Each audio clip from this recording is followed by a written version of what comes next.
करवा चौथ व्रत के दिन चंद्रमा को अर्घ्य कैसे देना है, क्या बोलना है और पतिदेव की पूजा आप सभी को इस दिन कैसे करनी है, इस वीडियो में जानेंगे। सबसे पहले चंद्र उदय का समय करीब करीब 8:30 बजे के आसपास होगा। इस समय हम सभी चंद्रमा को अर्घ्य देकर इसके पश्चात ही अपने व्रत को खोलेंगे। सबसे पहले कोई भी ऐसा स्थान जहाँ से चंद्र देवता उदित हो वहाँ पर आपको चले जाना चाहिए। छत की बालकनी या कोई पार्क वगैरह जहाँ से आपका जो है चंद्र देवता पूरी तरह से दिख जाए। अब पूजा की सामग्री एक बार देख लीजिए, आपको कौन कौन से जो है सामग्री रखनी है।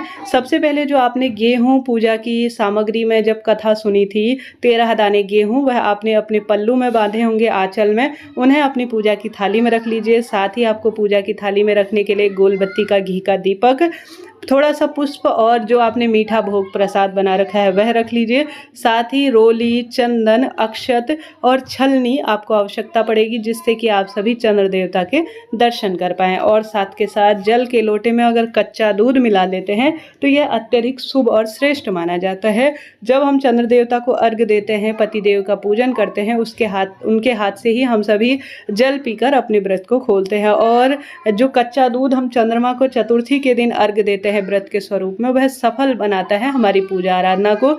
अब आपने जो भी कलश लिया है, मिट्टी का, तांबे का, जैसा भी, हमारे क्षेत्र में जो तांबे का लोटा होता है जो शादी के समय मिला होता है, उसी से चंद्र देवता का करवा चौथ का पूजन करते हैं। अब आपको चंद्र देवता के समक्ष चले जाना है, सबसे पहले प्रणाम करना है और एक दीपक जोड़ लेना है। दीपक आप जो है घी का ही लगाएं, तभी आपको शुभ फलों की प्राप्ति होगी। दीपक के नीचे एक स्वास्तिक बना लीजिए। चंद्र देवता के समक्ष आप सभी इसे समर्पित करेंगे। आप सभी निरंतर महादेव का स्मरण करें और साथ के साथ भूख लगी है तो जल्दीबाजी ना करें, तसल्ली से चंद्र देवता का पूजन करें, तभी आपका व्रत उपाय सफल होगा। अब आप सभी को सबसे पहले एक जगह पर स्वास्तिक बनाना है, थोड़ा सा उस स्थान पर गेहूं या अक्षत समर्पित कर दीजिए। उसके ऊपर जो है एक आप पहले दीपक लगाएं। उसके बाद जो है आप जो जल का लोटा लेकर गए हैं उसे चंद्र देवता को सबसे पहले अर्घ्य दीजिए। दीपक हमारी पूजा पाठ का साक्षी होता है, आप सभी जानते होंगे। अब जो है यह जो आपने दीपक लगाया है, ध्यान रहे बुझने ना पाए, थोड़ा सा दूरी में आप जल चढ़ाइएगा। आपको जल चढ़ाते हुए जो है अपने हाथ में पहले गेहूं लेने हैं, उसी से जो है आप देख पा रहे होंगे धार देखे हुए आपको जो चंद्र देवता को अर्घ्य देना है। चंद्र देवता की परिक्रमा कितनी की जाती है? परिक्रमा आप 3 भी कर सकते हैं। कई भक्तजन 1 करते हैं चंद्र देवता की, कई भक्तजन 7 करते हैं। तो आपसे जितना हो पाए उतनी आप परिक्रमा करें। और साथ के साथ आप सभी को चंद्र देवता के समक्ष आवश्यक रूप से जो आप भोग प्रसाद लेकर गए हैं वह समर्पित करें। रोली, चंदन, मोली प्रत्यक्ष देवता हैं चंद्र देवता, तो उन्हें समर्पित करें। पुष्प इत्यादि सभी चीज़ें आपको चंद्र देवता को समर्पित करनी होगी।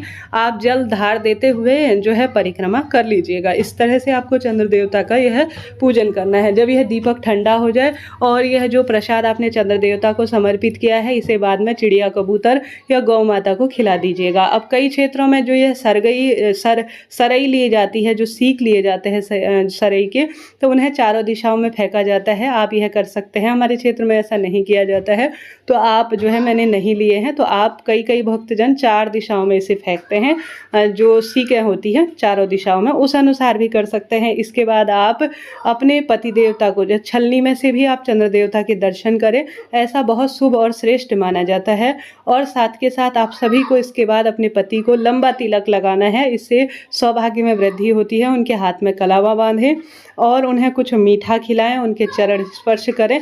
उसके बाद आपके पति जो है आपका जो व्रत खुलवाने की प्रक्रिया करें तो शुभ रहेगा। आपको पानी पिलाएं, कुछ उपहार स्वरूप दे दें तो अत्यधिक शुभ रहेगा। या आप घर के अंदर बैठकर भी अपने पति का पूजन कर सकती हैं। आप घर के पहले चंद्र देवता का पूजन कर लीजिए, घर के अंदर बैठकर अपने पति को बैठाकर उनका तिलक लगाएं, उनके हाथ में कलावा बांधें और उनके चरण स्पर्श करें। अगर पति अपनी पत्नी के लिए कुछ उपहार लाए हैं तो उन्हें आप सभी अपनी पत्नी को दे दीजिएगा। इस तरह से यह पति पूजन की विधि होती है। इसके बाद बड़ों को प्रणाम कर भूल चूक के लिए क्षमा प्रार्थी होने के बाद आप सभी अपने व्रत को खोल लीजिएगा। अब आपको चंद्रमा को अर्घ्य देते हुए क्या बोलना है? अलग अलग क्षेत्रों में अलग अलग भाषाओं के अनुसार यह बोला जाता है। हमारे क्षेत्र में साधारण सरल तरीके से चंद्र देवता से अपने वंश में वृद्धि करना, मेरे सौभाग्य को बनाए रखना, मेरे पति पक्ष अर्थात वर पक्ष और पीहर पक्ष दोनों तरफ जो है वंश में वृद्धि करना, सभी के सुख सौभाग्य की कामना करते हुए साधारण सरल तरीके से मन ही मन प्रार्थना करते हुए यह अर्घ्य दिया जाता है। इस तरह से यह उपाय और जानकारी थी जो कि मैंने पूरी तरह से आपको बताया। पति पूजन से संबंधित और चौथ व्रत से संबंधित कोई भी प्रश्न हो, चैनल सभी वीडियोज़ में आ चुकी हैं, आप उन्हें देखिएगा। आपका करवा चौथ व्रत सफल हो, यही प्रार्थना करते